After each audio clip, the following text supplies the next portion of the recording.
Buenas tardes. Ya en la última parte de esta presentación tengo el placer de presentarles dos simposios. El primero es de AVI, al cual vamos a ir ahora, y para ello les quisiera presentar a la señora Andrea Gómez. Ella es MCER del laboratorio AVI y va a ser el chairman de este simposio respecto a leucemia linfática crónica.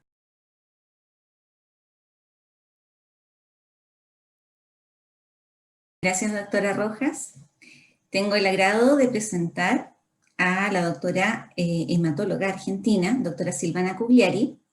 Ella tiene una amplia trayectoria clínica y docente. Actualmente es la jefa de la unidad de hematología del Instituto de Oncología Ángel Rojo de Buenos Aires. Fue miembro de la comisión directiva de la Sociedad Argentina de Hematología y actualmente es miembro de la subcomisión de leucemia linfática crónica de la misma sociedad. Además, ha participado como investigadora principal y subinvestigadora en protocolos de investigación clínica y es la directora del programa ECO. Doctora Cugliari, bienvenida, muchísimas gracias por su presencia acá y damos inicio al simposio de AVI.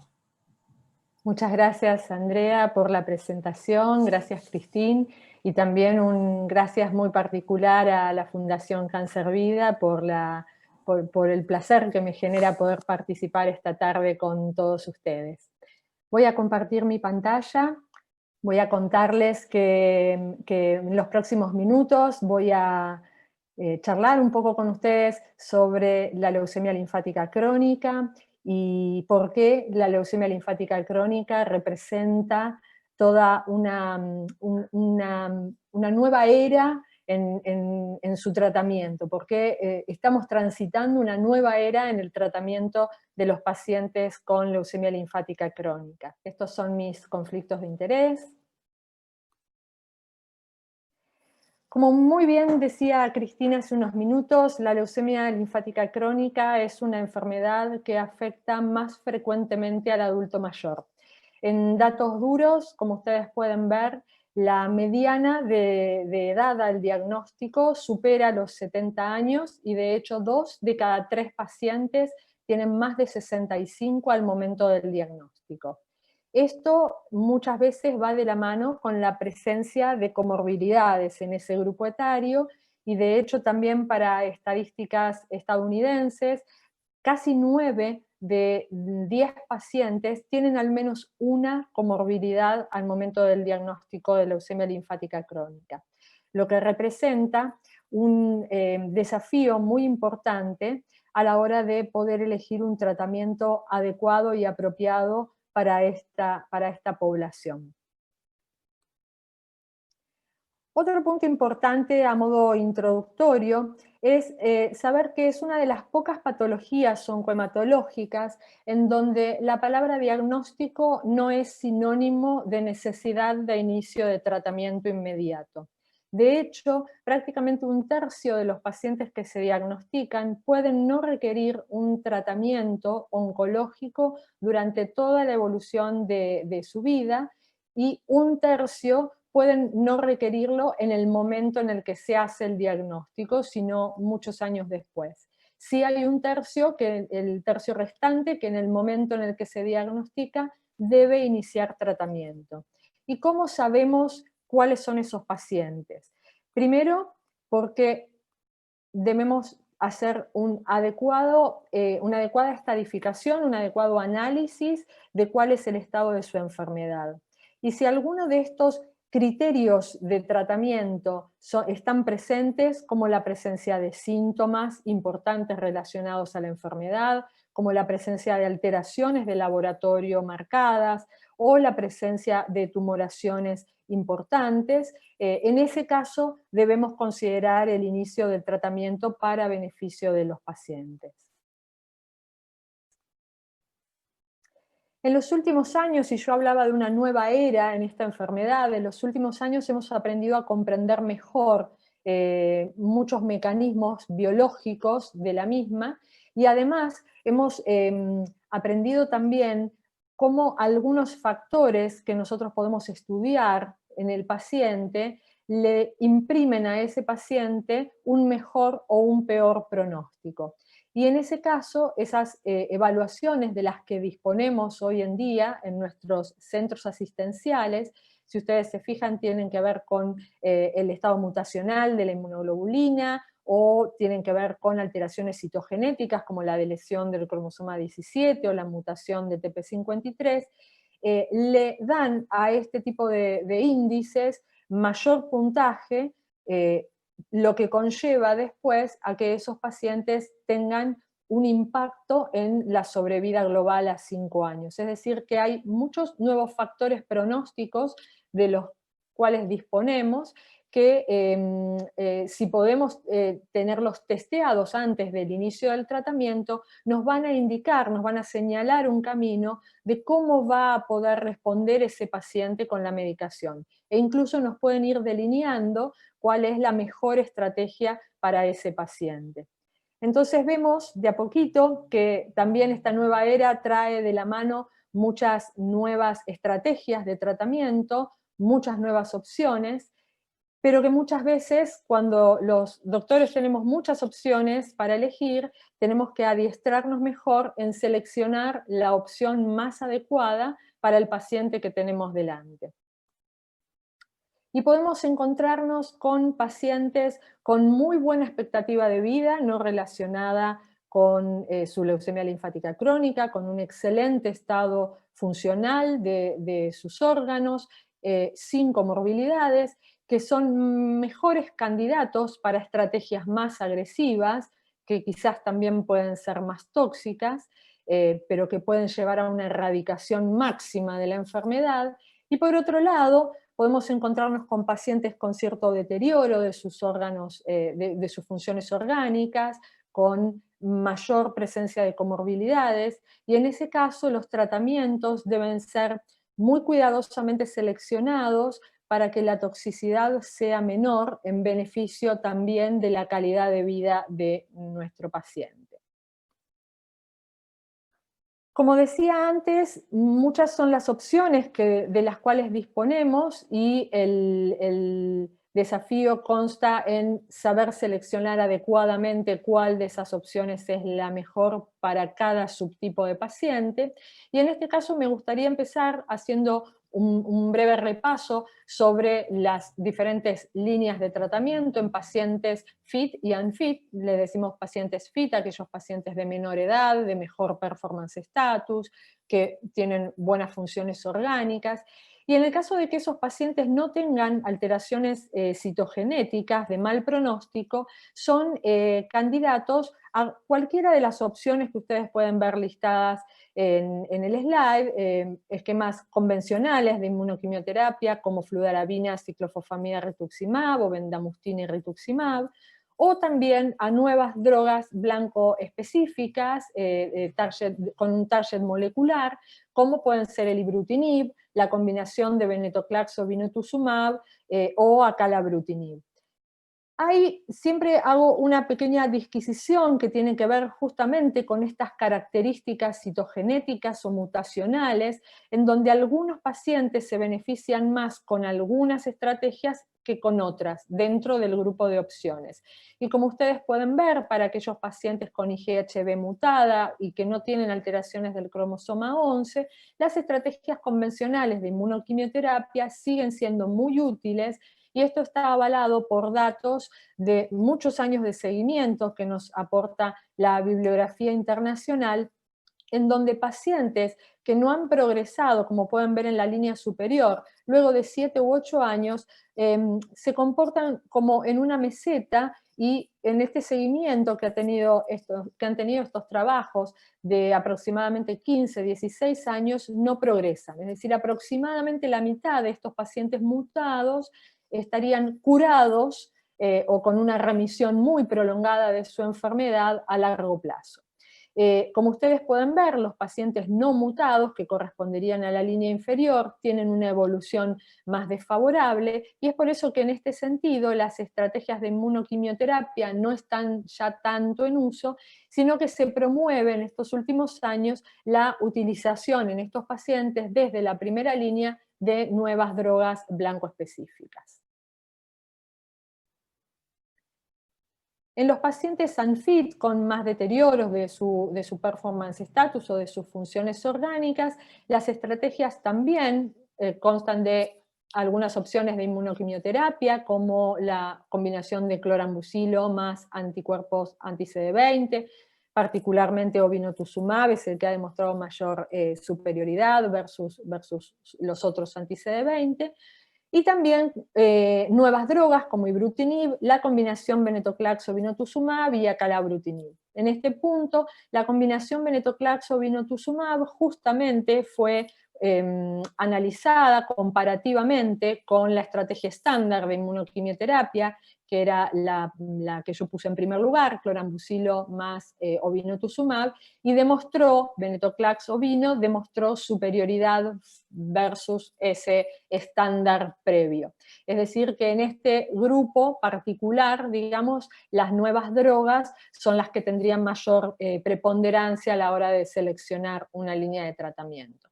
Y en el caso de pacientes que sí presenten alteraciones citogenéticas de mal pronóstico, ahí ya sabemos que la quimioterapia o la inmunoquimioterapia convencional no cumple con adecuados objetivos de eficacia y debemos considerar desde el inicio estrategias con nuevas drogas.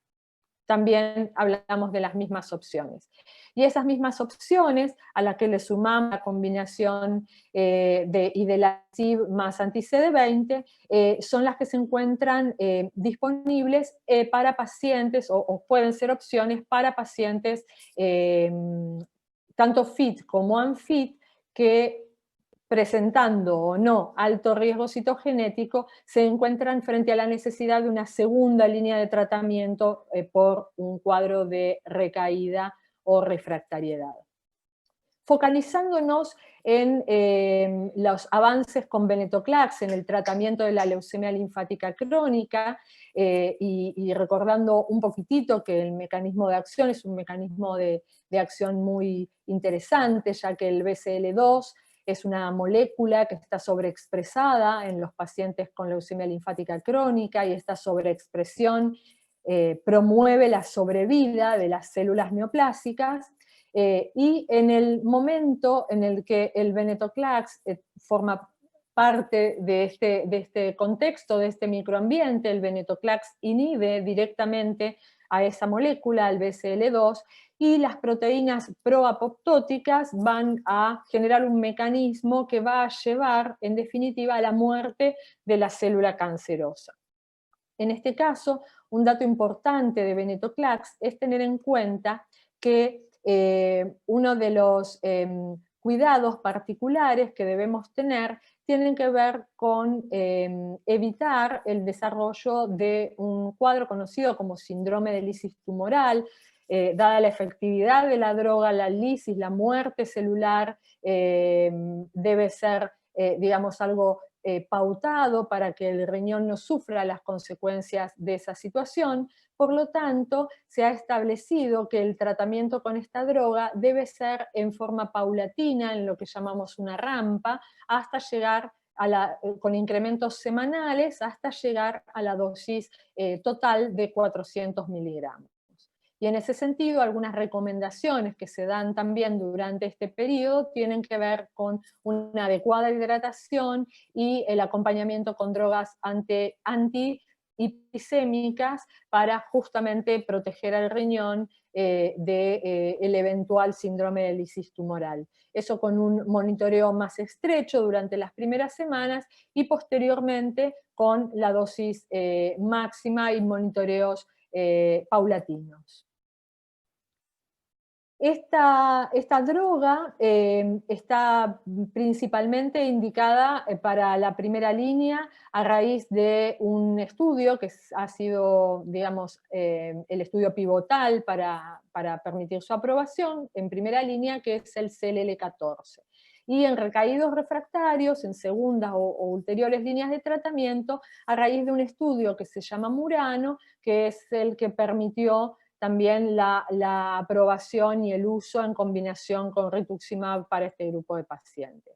Brevemente voy a comentar el estudio CLL14, la combinación venetoclax-obinutuzumab en primera línea, nos propone para pacientes que no han sido tratados, vírgenes de tratamiento, una alternativa muy interesante. Yo comenté previamente que venetoclax o vinotuzumab es una estrategia en combinación. Lo que no comenté, que es un punto muy importante, es que es una estrategia de tratamiento de duración fija, es un tratamiento de 12 meses en el cual se combinan las infusiones de obinutuzumab durante 6 ciclos y se acompañan en principio con el escalonamiento gradual del venetoclax y posteriormente con la ingesta de venetoclax hasta cumplir los 12 meses de tratamiento. Este tratamiento no consta, digamos, de ninguna droga quimioterápica convencional. Tenemos un anticuerpo anti-CD20 como el obinutuzumab y una droga blanco molecular como el venetoclax. Y luego de 12 meses de tratamiento, el tratamiento se suspende.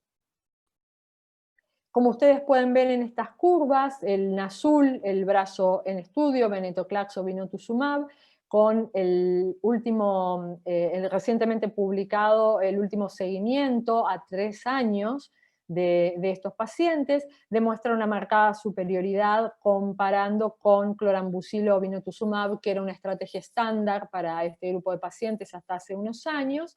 Y lo más interesante a remarcar de esto es que son pacientes que se los ha seguido a 3 años, pero como dije anteriormente, han recibido 1 año de tratamiento y han podido estar 2 años libres de tratamiento.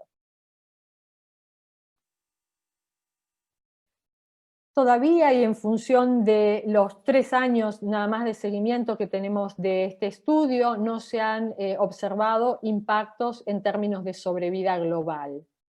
En cuanto a cómo es tolerado este tratamiento, cuál es su perfil de toxicidades, como ustedes pueden ver, remarco la toxicidad más importante, grado 3 o más, que es la neutropenia. Es frecuente que los pacientes que reciben este esquema de tratamiento evolucionen con neutropenia en algún momento del transcurso del mismo, durante ese año de tratamiento, pero esto también ocurre en el brazo comparador, es decir, no es estadísticamente significativa la diferencia entre ambas ramas.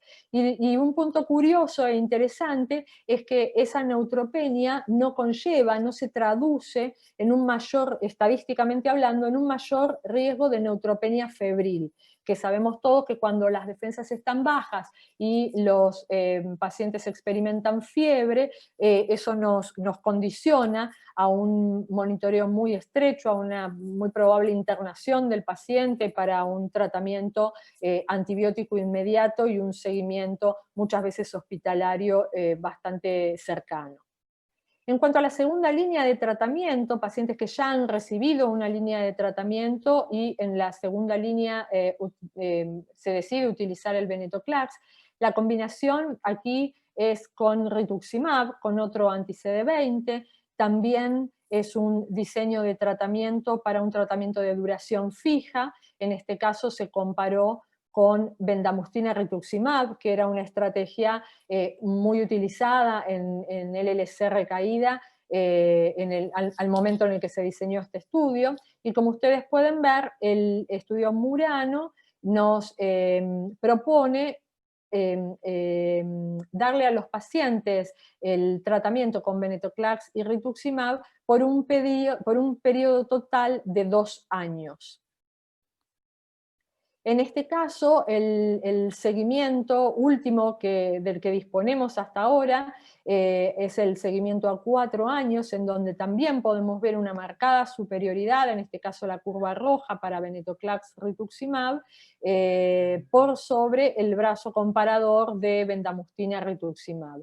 Y también, para remarcar, en este estudio a 4 años, también podemos ver estadísticas de superioridad con respecto a la sobrevida global de los pacientes, una diferencia estadísticamente significativa entre ambos brazos terapéuticos.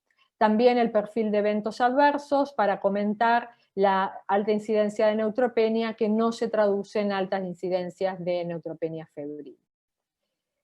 Entonces, para concluir, ¿por qué creo, en mi opinión personal, que es importante que el tratamiento con nuevas drogas sea de duración fija, que es lo que nos proponen las estrategias de venetoclax en combinación?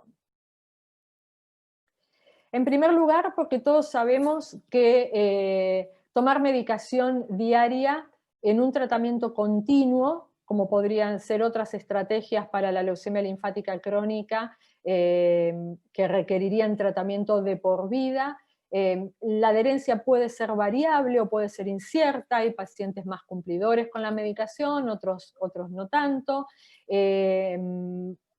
Uno puede estar más sometido a olvidos de la ingesta de la medicación y eso puede condicionar la efectividad del tratamiento. Es por eso que en tratamientos de duración fija el paciente se encuentra más alineado muchas veces, no solo con el hecho de adherir a ese tiempo pautado de tratamiento, sino también mirando hacia adelante con la expectativa de un periodo libre de medicación. Es importante también el tener en cuenta estas estrategias de duración fija porque se han probado en ambos estudios que generan respuestas profundas, tienen una alta efectividad con respuestas profundas y esas respuestas profundas resultan también en remisiones más duraderas. Estos pacientes tienen una sobrevida libre de progresión mayor en función de la respuesta profunda que obtienen con el tratamiento. También es importante porque sabemos que en el caso de recaídas o de necesidad de un nuevo tratamiento, tiempo después de haber terminado cualquiera de estos dos estudios, contamos con datos retrospectivos de evidencias de la vida real en donde pacientes han podido ser tratados con otras estrategias terapéuticas, pero que también han podido ser retratados con el mismo agente y han sido efectivas en esta situación. Es decir, que pueden finalizar su tratamiento con venetoclax, pasar un periodo de tiempo sin medicación y en caso de recaídas poder ser tratados nuevamente con venetoclax o con otra estrategia terapéutica y ambas situaciones pueden ser efectivas. Además, porque sabemos que el mayor tiempo de una persona expuesta, de un paciente con leucemia linfática crónica expuesto a una droga, puede ser generador de mecanismos de resistencia. Y en ese sentido, evitar un tratamiento de duración excesiva o un tratamiento continuo puede prevenir la generación de mecanismos de resistencia contra esa droga. Y además, y también es un punto que creo que todos los responsables de sistemas de salud o que están en funciones de gestión en cuanto a cobertura de salud también deben tener en cuenta, y es el tema de buscar estrategias que por supuesto deben ser efectivas y por supuesto deben tener un perfil de toxicidad aceptable y manejable, pero que también sean costo efectivas para evitar el impacto tan importante que todos los nuevos tratamientos oncológicos están generando en sistemas de salud de países como los nuestros. Entonces, para despedirme y contarles que son muchas las estrategias de las que disponemos hoy en día para leucemia linfática crónica, que ellas han mejorado drásticamente la evolución y la calidad de vida de nuestros pacientes, que entre tantas opciones debemos pulir nuestras herramientas para saber seleccionar el tratamiento más adecuado para nuestros pacientes y considerar no solo datos clínicos de la enfermedad, sino también datos genéticos y datos moleculares que hoy aportan mucha información y por supuesto, además de la experiencia del centro tratante, por supuesto, y tener en cuenta, es una instancia muy importante, considerar la opinión y la preferencia de los pacientes con respecto a qué tipo de tratamiento quieren realizar. Muchísimas gracias nuevamente por la invitación y estoy atenta a sus comentarios. Muchísimas gracias, doctora Cugliari, por su interesante y clara exposición. Quisiera abrir la oportunidad para realizar consultas. Bueno, yo quisiera consultarle, doctora, en su experiencia, el tratamiento de pacientes con alto riesgo, ¿es conveniente iniciar con terapias target? Sí, es una pregunta muy importante, es un dato muy importante a señalar que en los pacientes con alto riesgo citogenético, justamente el alto riesgo citogenético condiciona a que no sean efectivas las drogas quimioterápicas convencionales. La quimioinmunoterapia convencional no cumple su efectividad en pacientes con alto riesgo citogenético. Eso es algo intrínseco de la alteración molecular que los pone en esa condición de alto riesgo citogenético. Por lo tanto, la mejor recomendación y la más adecuada para esos pacientes es empezar desde la primera línea con nuevas drogas blanco específicas. Perfecto. Muchísimas gracias, doctora. Doctora Rojas, ¿usted tenía una consulta? Sí, justo la estaba escribiendo. Sí. Pasamos de tener ninguna alternativa para las leucemias linfáticas crónicas que tienen 17P a tener más de una. Y dentro de ellas, ¿cuál es la que usted opta primero y por qué? ¿Por el perfil de seguridad, por reacciones adversas, por las características clínicas del paciente? Por ejemplo, en la leucemia mieloide crónica uno decide qué va a tratar de acuerdo a las características clínicas del paciente. En este contexto, frente a drogas de eficacia básicamente igual, ¿por qué se decide por una o la otra? Gracias, Cristina. Una pregunta bien hematológica.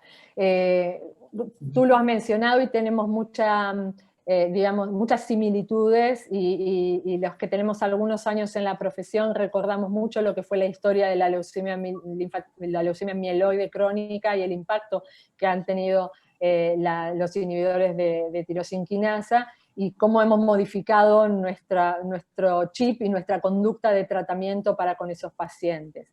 En el caso de la leucemia linfática crónica, en los últimos años ha pasado algo similar, y creo que es lo que va a seguir pasando todavía. Diría yo que en los últimos 5 años hemos aprendido que hemos ido desde que los pacientes con alteraciones citogenéticas tenían un pobre pronóstico y escasas opciones terapéuticas efectivas, a el hecho de disponer hoy de 2 o 3 o 4 de ellas y tener que afinar nuestra puntería para saber cuál es la más indicada. Desde el punto de vista hematológico estricto, no contamos con estudios randomizados cabeza a cabeza que comparen estrategias como, por ejemplo, los inhibidores de Bruton tirosina quinasa versus las estrategias basadas con venetoclax. Ambos demuestran marcada superioridad en sus respectivos estudios, y en las comparaciones indirectas podríamos decir, con las limitaciones del término, que tienen efectividad similar o comparable. Sin embargo, cada una de estas estrategias tiene un perfil de toxicidades que le es propio. Y en ese sentido apunto a un comentario que tú hiciste que tiene que ver con el perfil de comorbilidades del paciente. Buscar de machear el perfil de comorbilidades del paciente con el perfil de toxicidades que tiene la opción que queremos indicarle, para ver cuál es la más adecuada para ellos. Por supuesto que en ese contexto también está la decisión de un tratamiento de duración fija versus un tratamiento de duración continua, y yo expuse, digamos, los pros y los contras para esas cuestiones. Pero siempre lo que debe primar es la adecuada selección, no tanto quizás en términos de eficacia, porque ambas estrategias son comparables, sino el perfil de comorbilidades de los pacientes y el perfil de toxicidad de las drogas. Muchísimas gracias. Perfecto, doctora, muchas gracias. Hay una pregunta en el chat. Dice que si usted tuviese que recomendar a un sistema asegurador una alternativa, ¿cuál sería? Asumiendo que hay espacio para ingresar solo una alternativa en el esquema de coberturas. Del doctor Manuel Espinosa. También otra excelente pregunta. Todo dependería, digamos, deberíamos seleccionar una estrategia adecuada según el subgrupo de o una de las estrategias posibles para cada uno de los subgrupos de pacientes que mencioné. En los pacientes que no presentan alteraciones citogenéticas, que son fit, con buen performance y que tienen IGBH mutado, yo hoy recomendaría darle un lugar en primera línea a las estrategias de inmunoquimioterapia que han demostrado, como mencioné en la disertación, con un largo seguimiento, un número importante de pacientes en remisión prolongada. Fuera de ese lugar, de ese núcleo de pacientes fit, sin alteraciones del 17P y con IGBH mutada, las nuevas drogas se imponen y cada vez más, digamos, van compitiendo entre ellas e intentando ganar su lugar. En ese sentido, insisto que ambas estrategias deberían estar incluidas, ya que hay pacientes que pueden beneficiarse con una o con otra, o que no pueden recibir una u otra de acuerdo a su perfil de toxicidades. Pero si las comorbilidades permitieran el uso de cualquiera de las dos opciones que están más en juego, los inhibidores de Bruton tirosina quinasa y las estrategias de venetoclax en combinación, yo me inclinaría para las estrategias de venetoclax en combinación, teniendo en cuenta como último punto los datos de costo-efectividad o la realización de un tratamiento de duración fija, no solo por cuestiones de costo-efectividad, sino también muchas veces por preferencia de los pacientes. Perfecto, doctora. Muchísimas gracias.